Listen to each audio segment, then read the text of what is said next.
Hello दोस्तों, सभी को मेरा नमस्कार। मैं राजेश चौधरी आप सभी का स्वागत करता हूं अपने यूट्यूब चैनल पर। तो भाई अभी हमारे डिफेंस के कुछ प्रैक्टिस क्वेश्चन के बारे में हम ये चर्चा कर रहे हैं और जिसके अंदर हमारे प्रोजेक्टाइल मोशन है। तो प्रोजेक्टाइल मोशन के ऊपर कल 20 क्वेश्चन मैंने कल के लेक्चर में करवाए थे और इस आज के लेक्चर में हम कुछ और इसके बारे में क्वेश्चन देखेंगे। और आप जानते हो कि एग्जाम आपके बहुत ही नजदीक है, इसलिए थोड़ी आपने कोचिंग वगैरह के अंदर पढ़ी होगी। तो हम सीधे क्वेश्चन के ऊपर आएंगे, लेकिन क्वेश्चन के साथ ही मैं बहुत सारी थ्योरी आपके कवर करवा दूंगा। तो चलिए शुरू करते हैं आज का लेक्चर। और इस आज के लेक्चर के अंदर हम बात करेंगे, जैसे हमारा पहला क्वेश्चन है जो आपको बोर्ड के ऊपर शो हो रहा होगा, आप इसका स्क्रीनशॉट ले लेना। तो देखो इसमें सवाल है, किसी कण का कोई समय निर्देशांक x बराबर 60 तथा y बराबर 40² है, तो t बराबर 1 सेकंड पर इसका वेग क्या होगा। तो इस टाइप का जब भी सवाल आता है तो स्टूडेंटों के दिमाग में सबसे पहले यही आता है कि सवाल है किस टॉपिक का है। तो गति का ये वेग पूछा है इसने, है ना, लेकिन किस टॉपिक का ही है ना, वर्ती गति का है या प्रक्षेप्य गति का है या इसके अलावा सरल रेखीय गति का है, रोटेशनल मोशन का है, कौन से का है। तो यहाँ पर आपको क्या करना है, यहाँ पर दो चीजें दी, एक्स दे दिया, वाई दे दिया, टी बराबर 1 सेकेंड के ऊपर इसने क्या पूछा आपसे, वेग पूछा है। तो इसको आप किस प्रकार करोगे, सबसे पहले तो आपको ये चेक करना है कि ये कौन सी गति है। तो x बराबर 60 रहेगा, तो इसका डिफरेंशिएशन करो तो dx बाई dt बराबर हो जाएगा 6, है ना। 60 का अवकलन कितना हो जाएगा 6 और t की पावर 1 है तो 1 गुणा में आ जाएगा 1 माइनस 1, t की पावर 0 एंड 1 हो जाएगा। तो t का अवकलन कितना होगा, केवल 1। तो यहाँ पर देखो, तो ये आ गया आपके 6। तो इसको हम लिख देंगे ux, मान लो भी ux लिख दिया है ना, x डायरेक्शन में, तो इस वेग को क्या लिख दिया ux। अब y वाला देखो, तो ये हो जाएगा dy बाई dt बराबर ये हो जाएगा 8t, है ना। x की पावर n का अवकलन क्या होता है, d बाई dx बराबर n x की पावर n माइनस 1, है ना। ये लगा के आप चेक कर सकते हो। वैसे आपको ये चीज तो आती होगी, 12वीं पास हो ना सब सारे। तो देखो इसके अंदर dy बाई dt और बराबर हो जाएगा 8t, तो ये हो जाएगा आपके uy बराबर 8t। अब यहाँ पर अगर आप ध्यान से देखो तो यहाँ पर ux बराबर तो आया आपके 6 और uy बराबर आया 8t। तो इसको देखकर आपको यह पता चलता है कि प्रक्षेप्य गति में क्षैतिज वेग तो हमेशा कांस्टेंट होता है और जो y डायरेक्शन में होता है, जो ऊर्ध्वाधर वेग वो बदलता है। तो वो देखो यहाँ बदलता है, t चेंज हो रहा है जैसे जैसे ये वेग बदलेगा, लेकिन ये 6 ही आ गया केवल ही। इसका मतलब ये चेंज नहीं होगा, तो ये गति 100% प्रक्षेप्य गति है ना। अब देखो वेग क्या होता है प्रक्षेप्य गति में, v बराबर ux² प्लस uy² का रूट। क्यों, क्योंकि u और y एक दूसरे के क्या होते हैं, परपेंडिकुलर, है ना। तो वैसे तो इसका सही तरीका क्या होता है, ux² plus uy² plus 2ux uy cos theta, लेकिन थीटा 90 डिग्री है, cos 90 का मान 0, तो इसमें आगे वाला पद क्या हो जाएगा 0। तो केवल इतना ही होगा ही। तो यहाँ पर वेलोसिटी v बराबर कितना हो जाएगा, देखो 6 का स्क्वायर प्लस 8 स्क्वायर t²। तो v बराबर 6 स्क्वायर का कितना 36 यानी 36 प्लस ये हो जाएगा 64 इंटू समय कितना था t बराबर 1 सेकेंड पर, तो ये 1 का स्क्वायर 1 ही होगा, तो ये कितना हो जाएगा 100 यानी 100 का रूट कितना होगा, v बराबर 10 मीटर पर सेकेंड। ये आपके देखो न्यूमेरिकल कंप्लीट, बहुत ही आसान सवाल था, है ना। अब इसके आगे देखो, इससे अगला सवाल आपके यह है कि किसी गोली को 30 डिग्री पर प्रक्षेपित किए जाने पर महत्तम ऊंचाई 11 मीटर है, तो 60 डिग्री के कोण पर प्रक्षेपित किए जाने पर महत्तम ऊंचाई क्या होगी। तो यहाँ पर ऊंचाई 2 दी है इसने।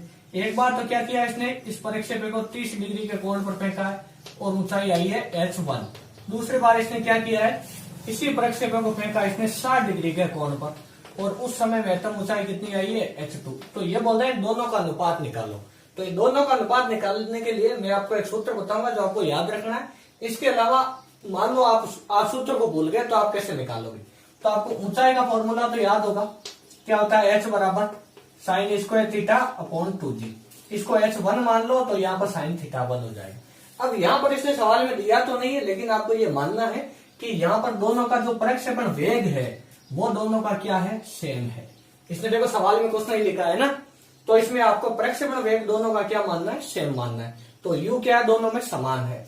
अब देखो h2 की वैल्यू क्या हो जाएगी, u² sine square theta 2 upon क्या हो जाएगा 2g। दोनों का अनुपात ले लो तो ये सारे चले गए, तो h1 बटे h2 बराबर क्या आया, साइन थीटा 1 बटे साइन थीटा 2 का स्क्वायर, है ना। ये सीधा था इससे।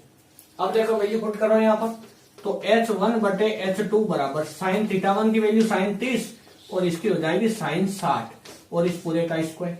अब साइन 30 की वैल्यू बताओ कितनी होती है, 1/2। साइन 60 की वैल्यू कितनी, √3/2। बटा के बटा में तो ऊपर 2 से 2 कट गया, इसका स्क्वायर 1/√3 यानी कितना आया, 1/3। तो ये हमारे आ गया। अब देखो 1/3 आ गया। अब क्या करें भाई, अब यहाँ पर H2 का मान हमें निकालना है, तो इसको इधर गुणा कर दो। तो H2 बराबर हो जाएगा आपके 3H1। तो H2 बराबर 3 इंटू 11, तो H2 बराबर हो जाएगा 33 मीटर। ये H2 की वैल्यू आ गई, है ना। देखो कितना इजी सवाल था। अब जो आपने कोचिंगों के अंदर पढ़ाया भाई, उस हिसाब से अगर हम देखें तो इसका एक फॉर्मूला होता है H1/H2 बराबर tan स्क्वायर थीटा। ये बहुत इंपॉर्टेंट फॉर्मूला है और काम का है। इससे लगभग सवाल हो जाते हैं इस पर, इस टाइप के जो आते हैं ना, जिसमें 2 ऊंचाइयां 2 कोण दे रखे हैं, है ना। यहाँ पर चीजें कितनी है, यहाँ पर 2 तो कोण है, 2 ऊंचाइयां, 4 चीजें, 4 में से 3 देगा, 1 पूछेगा, है ना। लेकिन यहाँ पर हम क्या कर सकते हैं, प्रोजेक्टाइल मोशन के अंदर हमेशा थीटा और 90 - थीटा दोनों पर सारे रिजल्ट समान होते हैं, है ना। तो ये 30 डिग्री है, ये 60 डिग्री है, तो एक थीटा है तो दूसरा 90 - थीटा है, तो इन सब के ऊपर रिजल्ट यहाँ पर क्या होगा, समान होगा। तो यहाँ पर अगर आप ध्यान से देखो तो इस सवाल को हम कैसे करेंगे। देखो H1 की वैल्यू कितनी, 11 मीटर, है ना, और H2 हमें निकालना है बराबर tan थीटा। तो यहाँ पर थीटा आपके पास लेना आपको 30 डिग्री, पहले इसके बारे में बताऊंगा कैसे। तो tan 30 का मान कितना, 1/√3 का स्क्वायर, है ना। तो H2 बराबर कितना हो जाएगा, 3H1। तो वापस वही आया 33 मीटर। आगे देखो भाई, तो ये तो हमने किससे कर लिया, 30 डिग्री वाला कोण लेके। अब 60 डिग्री वाला अगर आप कोण ले लो यहाँ पर, तो फिर उसको कैसे करोगे। तो अगर आप ध्यान से देखो तो हमारे फॉर्मूला आया था H1/H2 बराबर tan स्क्वायर थीटा। तो यहाँ पर ये जो आपने जब थीटा का मान 30 डिग्री लिया, तो जब 60 डिग्री लोगे तब ये 60 डिग्री वास्तव में है क्या चीज, 90 - थीटा है। 90 - थीटा का मतलब 90 - 60 बराबर कितना, 30 डिग्री वापस। तो वही आंसर आएगा। तो आप इसको हर टाइप से भाई कर सकते हो, है ना। हर प्रकार का तरीका मैंने आपको बता दिया। अब आगे देखो, अगला सवाल हमारे तीसरा सवाल है कि किसी प्रक्षेपण का परास 15 डिग्री पर 1.5 किलोमीटर है, तो 45 डिग्री पर इसका परास क्या होगा। तो परास का फॉर्मूला क्या होता है, R बराबर U² sin 2θ/g। ध्यान रखना है, 2g मत लगा देना, है ना। तो इसको R1 मान लो, तो इसको क्या मान लो, θ1 U²। अब यहाँ पर ध्यान रखना है कि इसने केवल इसके बारे में बात की है, तो यहाँ पर जो प्रक्षेपण वेग है वो समान दिया इसने यहाँ पर, है ना। आपको ये खुद पता लगाना है, यहाँ पर प्रक्षेपण वेग इसने समान दे रखा है, उसके बारे में कुछ नहीं कहा। हालांकि इसको पूरा लिखना चाहिए था यहाँ पर। और R2 बराबर क्या हो जाएगा, U² sin 2θ2/g हो जाएगा। अब अगर आप दोनों का अनुपात लो तो R1/R2 क्या हो जाएगा, यहाँ पर U² sin 2θ2 क्या हो जाएगा, g। तो ये तो सारे कट गए। तो R1/R2 का अनुपात क्या हुआ आपके, sin 2θ1 sin 2θ2। तो यहां पर अगर आप गौर से देखो तो R1/R2 बराबर sin 2θ1 की वैल्यू 15 डिग्री, तो 15 दूना 30 हो जाएगा। तो sin 30 की वैल्यू 1/2 इंटू sin θ2 45 डिग्री है, तो 45 दूना 90 हो जाएगा। तो sin 90 का मान हो जाएगा 1। तो यहाँ पर R2 बराबर हो जाएगा 2R1, और R1 की वैल्यू 1.5 किलोमीटर दे रही है, दुगुना करेंगे तो 3 किलोमीटर हो जाएगा। तो R2 बराबर आंसर आ जाएगा 3 किलोमीटर।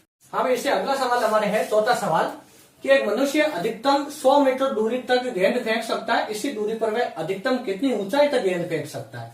यानी हमें ऊंचाई निकालनी है। 37 परास इसने कितने दिए, 100 मीटर। यहाँ अगर आप ध्यान से देखो तो एक शब्द लिखा अधिकतम, यानी इसने क्या दिया, अधिकतम 37 परास। और हम जानते हैं 37 परास अधिकतम कितने कोण पर होती है, 45 डिग्री के ऊपर। और एच इसने पूछा है, तो आपने ये चीज पढ़ी होगी। और ये कल की क्लास के अंदर मैंने एक सवाल में करवाया था कि 37 परास और अधिकतम ऊंचाई में क्या संबंध होता है।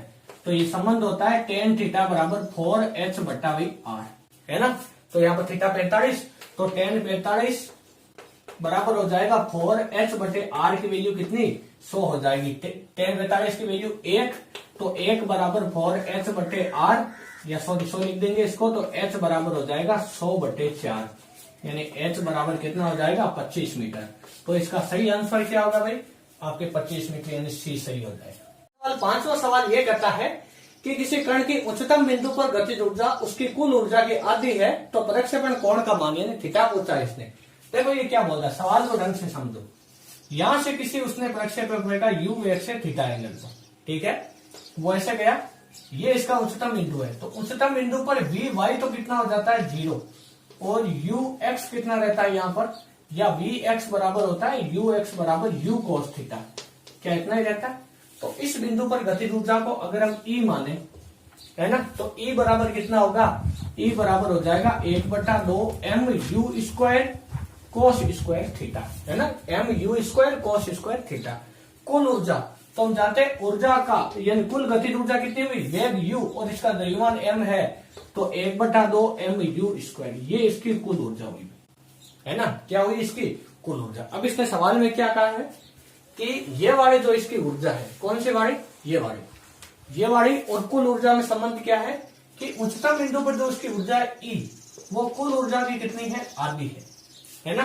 तो अब दोनों का अनुपात लो, दोनों का अनुपात लेंगे तो ET बटे E बराबर कितना हो जाएगा आपके 1/2 एम यू स्क्वायर बटे 1/2 m u square cos square theta.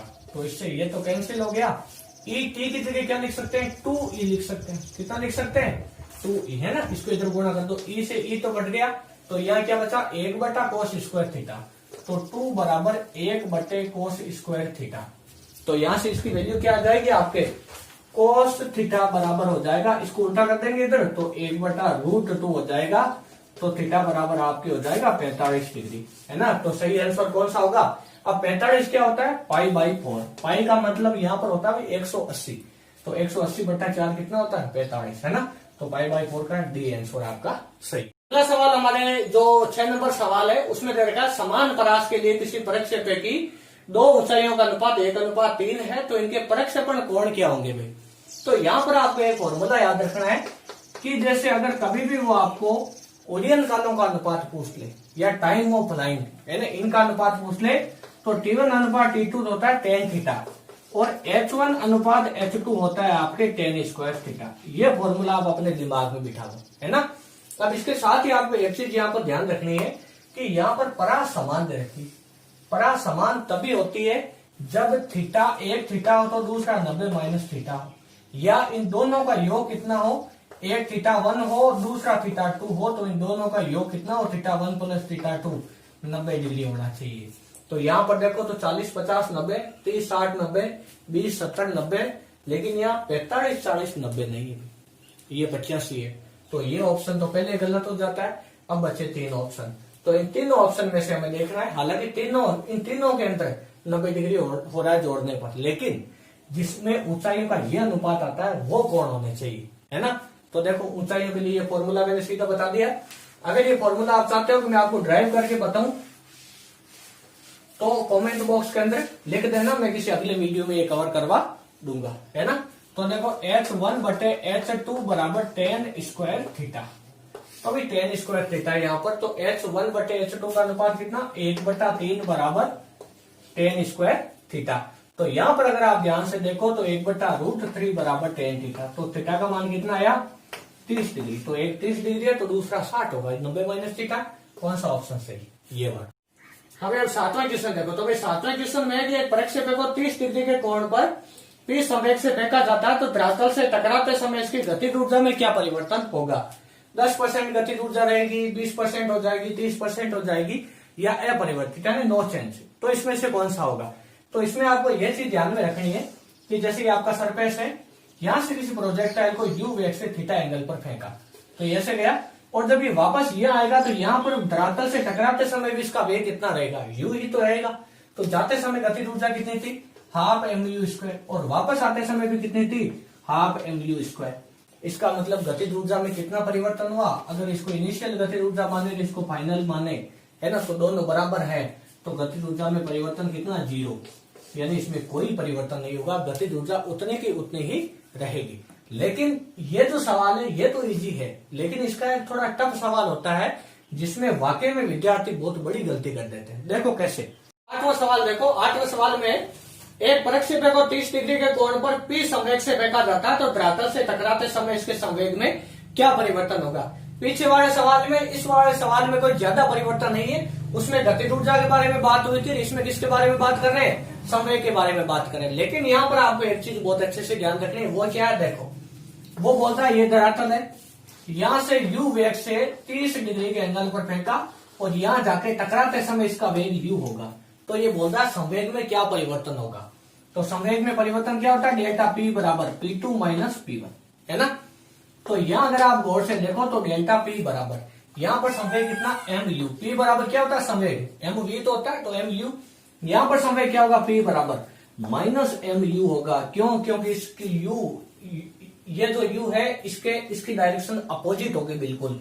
याद करो वो वाला सवाल, जब कोई दीवार से कोई ऑब्जेक्ट टकराता है, जब वापस ये इस प्रकार आता है तो उसके संवेग में परिवर्तन 2mu होता था, है ना, क्योंकि जाते समय वेग v होता था और आते समय वापस माइनस u हो जाता था। सेम वही वाले कारण यानी यहाँ पर है तो माइनस का mu हो जाएगा, तो ये हो जाएगा mu माइनस mu हो जाएगा। तो संवेग में परिवर्तन होगा 2mu, यानी mu को अगर p माने तो 2p हो जाएगा। तो सही आंसर कौन सा होगा, 2p।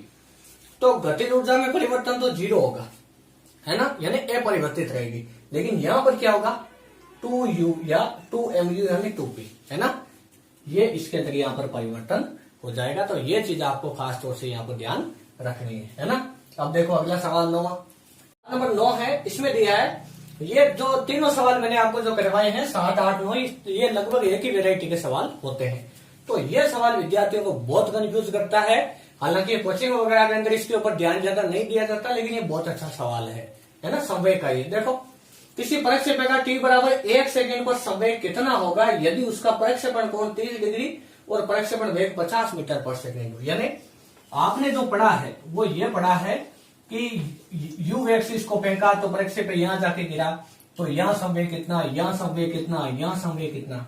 लेकिन अगर बीच में पूछ ले यहाँ तो कितना होगा, मान लो इसका जो यानी इसका जो ओरियन का था वो 4 सेकंड हो, तो यहाँ से यहाँ तक 2 सेकंड में पहुंचेगा और 1 सेकंड में पूछा है तो इसके बीच में होगा यहाँ से यहाँ तक। उसको आप कैसे ज्ञात करोगे, तो इसके लिए फॉर्मूला याद रखना। और इसको मैं ड्राइव नहीं करवाऊंगा क्योंकि इसमें थोड़ा सा टाइम खराब होगा हमारा, और ऑलरेडी हमारे पास में टाइम खराब करने के लिए है ही नहीं, है ना। तो मैं कोशिश ये करनी कि कम टाइम में ज्यादा सवाल कर पाए। तो यहाँ पर भाई t बराबर 1 सेकंड पे अगर आपको कभी भी संवेग निकालना हो तो संवेग होता है डेल्टा p बराबर माइनस का mgt, ये इसका फॉर्मूला होता है। t बराबर 1 सेकंड पे पूछा है तो डेल्टा p बराबर माइनस mg, t का मान 1 हो जाएगा। तो यहाँ पर mg सही नहीं होगा, माइनस mg बड़ा सही होगा, तो बी ऑप्शन सही है। अब अगला देखो 10वां सवाल। 10वां सवाल हमारे ये है, इस सवाल में आपके 3 सवाल क्लियर होंगे, इसके साथ ही बहुत ही शानदार सवाल है, थोड़ा सा टफ लेवल का है। देखो कैसे, अगर आप ये सवाल कर सकते हो तो एक बार स्क्रीन को पॉज करके सवाल को करने की कोशिश करो, कमेंट बॉक्स में भी इसका आंसर लिख दो, है ना। अगर ये आंसर गलत होगा तो कोई बड़ी बात नहीं है ना। अब देखो, किसी प्रक्षेपण के उच्चतम बिंदु पर स्थितिज ऊर्जा और गतिज ऊर्जा का अनुपात। तो पहले तो हमें यही नहीं पता स्थितिज ऊर्जा क्या होती है ना, अधिकतम बिंदु पर या उच्चतम बिंदु पर। यह आपकी धरातल, यह प्रक्षेपण जिसको u एक्स से फेंका थीटा एंगल पर ऐसे गया, ये इसका उच्चतम बिंदु से ये हाइट कितनी होती है, कैपिटल H होती है। कैसे होता है, यहाँ पर हम ये जानते हैं कि यहाँ पर Vy तो 0 होता है, लेकिन ux कितना होता है, u cos थीटा, यानी यहाँ पर वेग 0 होता है। कौन सा वेग 0 होता है, ऊर्ध्वाधर वेग, क्षैतिज वेग इतना ही होता है। तो यहाँ पर इस बिंदु पर गतिज ऊर्जा कितनी होती है, kinetic energy 1/2 mu² cos square theta कितनी होती है। अब इस बिंदु पर स्थितिज ऊर्जा कितनी होती है, ये बहुत ही बड़ी शानदार चीज है। स्थितिज ऊर्जा का सूत्र होता है, याद रखना हमेशा, mgh, है ना। आपने ये ग्रेविटी वाले चैप्टरों के अंदर पढ़ा होगा और ये गति में भी बहुत काम में आता है। स्थितिज ऊर्जा का फिक्स फॉर्मूला होता है mgh, लेकिन ये फॉर्मूला यहाँ कैसे काम में ले, तो u बराबर mg, h की जगह कितना होता है, u² sin square theta upon 2g, g से g कट गया तो u बराबर आया 1/2 m u² sin square theta. तो ये आपकी स्थितिज ऊर्जा, ये आपकी गतिज ऊर्जा, दोनों का अनुपात लो। अब यहाँ पर आपको एक चीज ध्यान रखनी, इसके अनुपात के अंदर आपको पहले किसका नाम लिया, इसने स्थितिज ऊर्जा का नाम लिया, तो पहले क्या लिखोगे, स्थितिज ऊर्जा। तो u बराबर 1/2 m u² sin square theta बटे 1/2 m u² cos square theta और बटे ये हो जाएगा आपके e के। ये तो सारे कट गए, तो ये क्या हुआ, tan स्क्वायर थीटा। तो इसका सही आंसर क्या है आपका, दूसरा। cot स्क्वायर थीटा कर दोगे, ये गड़बड़ हो सकती है और आपको लगेगा कि ये ऑप्शन अलग है तो ये सही होगा, जबकि ऐसा नहीं होगा। इसको पूरा डिटेल से करना होगा। तो ये बहुत ही अच्छा सवाल था। अब आगे देखो, सवाल हमारे ये है कि किसी प्रक्षेपक को 10 मीटर पर सेकंड से 30 डिग्री का कोण पर फेंका जाता है, तो प्रक्षेपक को उच्चतम बिंदु तक पहुंचने में कितना समय लगेगा। तो अगर आप ध्यान से देखो तो ये हमारी सरफेस, यहां से हमने यू वेग से किसी प्रोजेक्टाइल को फेंका, ऐसे गया, उच्चतम बिंदु यहां पर है। तो यहां से यहां तक पहुंचते हैं, हम जानते हैं यहां से यहां तक जाने में टोटल टाइम कितना लगता है, टाइम ऑफ लाइन यानी उड्डयन काल 2u sin थीटा बटे कितना होता है g। ठीक है, तो यहां पहुंचने में इसको इसकी तुलना में आधा समय लगेगा।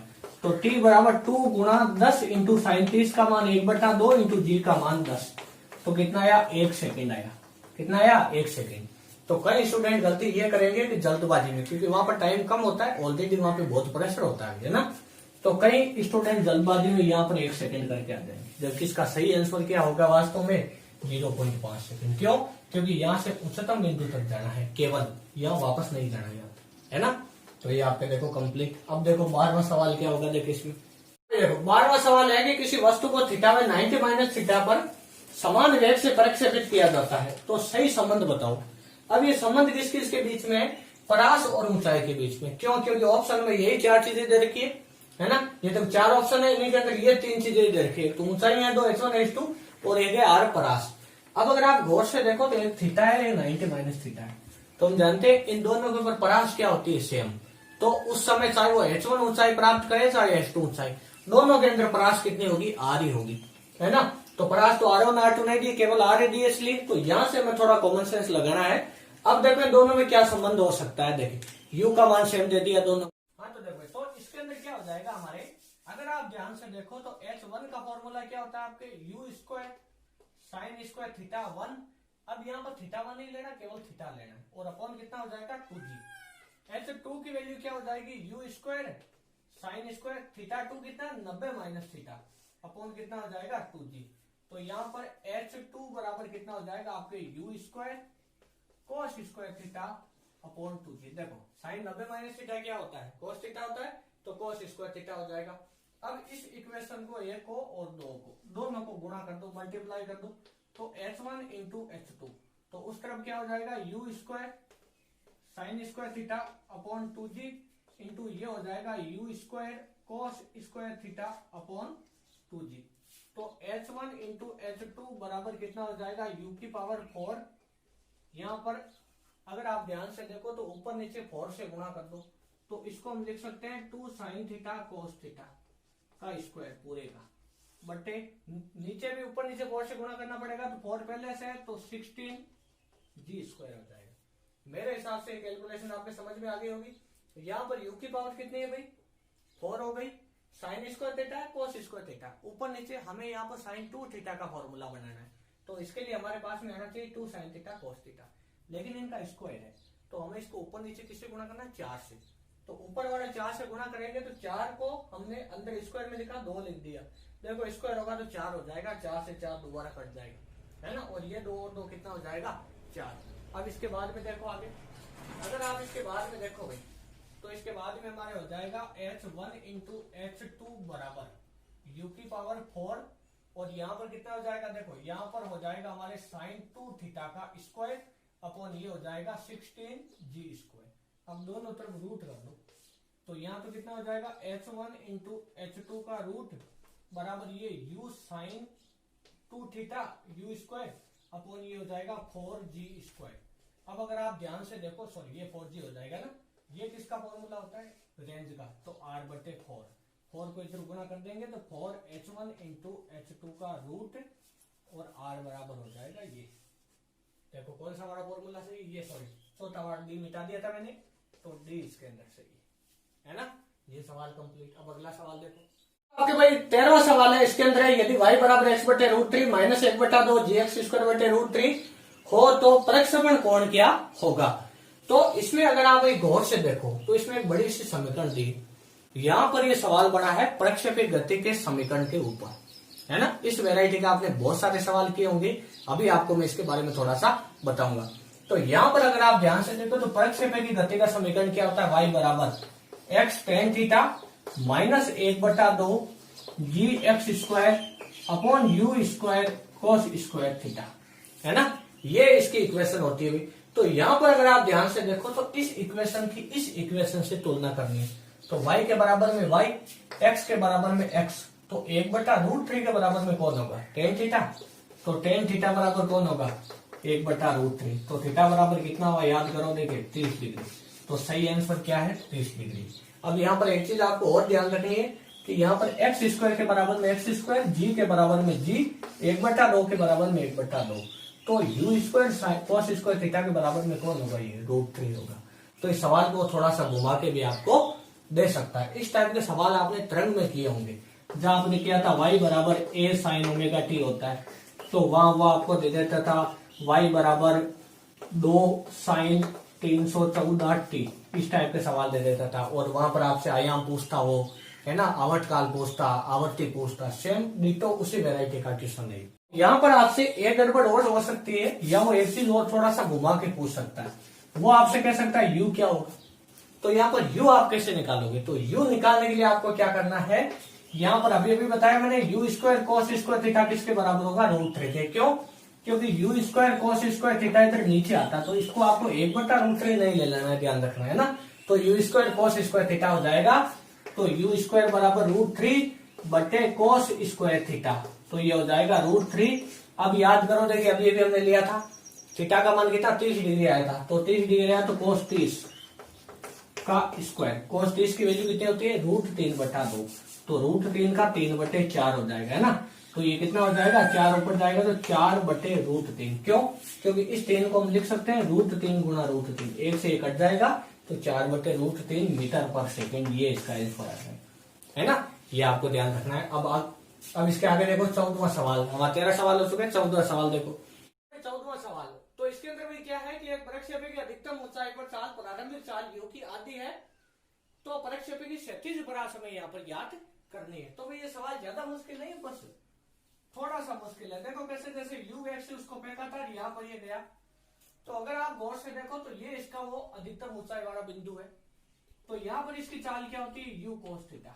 क्या होती है? u cos theta. ये बोलता है कि प्रारंभिक चाल अगर u थी तो अधिकतम ऊंचाई पर इसके आधी है, यानी इसके बराबर है u/2। तो u से u कट गया, तो थीटा बराबर 1/2 cos थीटा में किसकी वैल्यू होती है? 60 डिग्री की होती है। तो यहाँ से क्षैतिज परास कितनी हो जाएगी? u² sin 2 थीटा अपॉन कितना हो जाएगा? g। तो r बराबर देखो कितना हो जाएगा? u² sin 120/g। अब sin 120 को हम लिख सकते हैं sin 90 plus 30। sin 90 plus theta क्या होता है? cos थीटा होता है ना। cos थीटा क्या होता है भाई? cos theta. तो cos 30 का मान कितना? √3/2।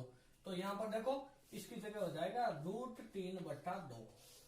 तो ये जहां पर वैल्यू आ रही है वो वाला ऑप्शन आपके सही है, बी ऑप्शन सही है। 15 है जो थोड़ा सा बड़ा है, लेकिन ये सवाल है छोटा भैया ना, एयरफोर्स नेवी के सिलेबस के अकॉर्डिंग आ सकता है। इसने क्या किया है, सरल रेखा में गति और प्रक्षेप गति दोनों को मिला दिया है। देखो कैसे, ये क्या बोल रहा है, एक वस्तु बिंदु ए से u1 वेग से 60 डिग्री के कोण पर प्रक्षेपित की गई। यहाँ से आपको छोटा सा डायग्राम दिख रहा होगा नीचे, ये भी मैं आपको यानी ये सारा मिटा के इसको थोड़ा सा बड़ा बना के समझा दूंगा। u1 वेग से फेंका 60 डिग्री के कोण पर ए बिंदु से, और इसी समय एक वस्तु ऊर्ध्वाधर ऊपर की ओर u2 वेग से बिंदु बी से फेंकी गई। यहाँ से किस वेग से फेंकी गई है? ये फेंकी गई आपके u2 वेग से। तो ये बोल रहा है दोनों वस्तुओं की टकराने के लिए u1/u2 का अनुपात ज्ञात करो। तो ये आपको अनुपात ज्ञात करना है। बहुत ही इजी और बिल्कुल छोटा सा सवाल है। ये सवाल आपको दिखने में बड़ा लग रहा होगा, लेकिन आप एक बार इसका यानी वीडियो को पॉज करके स्क्रीनशॉट ले लेना या वीडियो को रिवर्स कर लेना, है ना। तो देखो इसके अंदर क्या होगा, ये जैसे आपका सवाल है और इसके अंदर ये आपकी प्रक्षेपण गति है, जिसमें यहां से किसी ऑब्जेक्ट को u1 वेग से 60 डिग्री के कोण पर ए बिंदु से फेंका गया था, उसी समय यहां से एक ऑब्जेक्ट को फेंका गया u2 वेग से। ठीक है, तो इसमें तो सीधा ऊर्ध्वाधर फेंका ऊपर की ओर। तो अगर आप ध्यान से देखो तो ये बोल रहा है कि ये दोनों टकरा जाएंगे। तो इन दोनों के टकराने के लिए u1 और u2 का अनुपात क्या होना चाहिए? तो ये दोनों तभी टकराएंगे जब दोनों के द्वारा वर्टिकल में तय की गई दूरी बराबर हो, यानी ऊर्ध्वाधर दिशा में, यानी इस दिशा में जितनी ये दूरी चले, अगर इस दिशा में उतनी ये दूरी चले, तब दोनों दूरियां बराबर हो, तब दोनों ये क्या करेंगे? टकरा जाएंगे। तो सबसे पहले देखो इसके द्वारा ऊर्ध्वाधर दिशा में तय की गई दूरी क्या होगी? s, इसको s मान लो, तो s बराबर ut plus half at square, formula यही लगाना है। तो इसमें हो जाएगा s बराबर u की वैल्यू कितनी होगी? u sin 60। क्यों? क्योंकि इस दिशा में तो cos थीटा होगा, इस दिशा में sin थीटा वाला घटक, तो ऊर्ध्वाधर गति के लिए कौन सा घटक जिम्मेदार होता है? ये वाला। तो u sin 60 और गुणा कितना हो जाएगा देखो t, और ये हो जाएगा आपके माइनस का 1/2 GT स्क्वायर। क्यों? क्योंकि इस वाले डायरेक्शन के अंदर त्वरण कितना होता है? ग्रेविटेशनल त्वरण g के बराबर। अब देखो इसकी गति की बात करो तो इसके लिए भी यही समीकरण। तो जब इसको ऊपर की ओर फेंका, इसका वेग कितना था? u2, और इसका कितना था भाई? u1 था ना, u1 sin 60 है यहाँ पर। तो u2 वेग से ऊपर की ओर फेंका तो u2 इंटू टी, समान समय पर फेंका, यानी समान, इनको समय समान लगना चाहिए, और माइनस 1/2 GT स्क्वायर।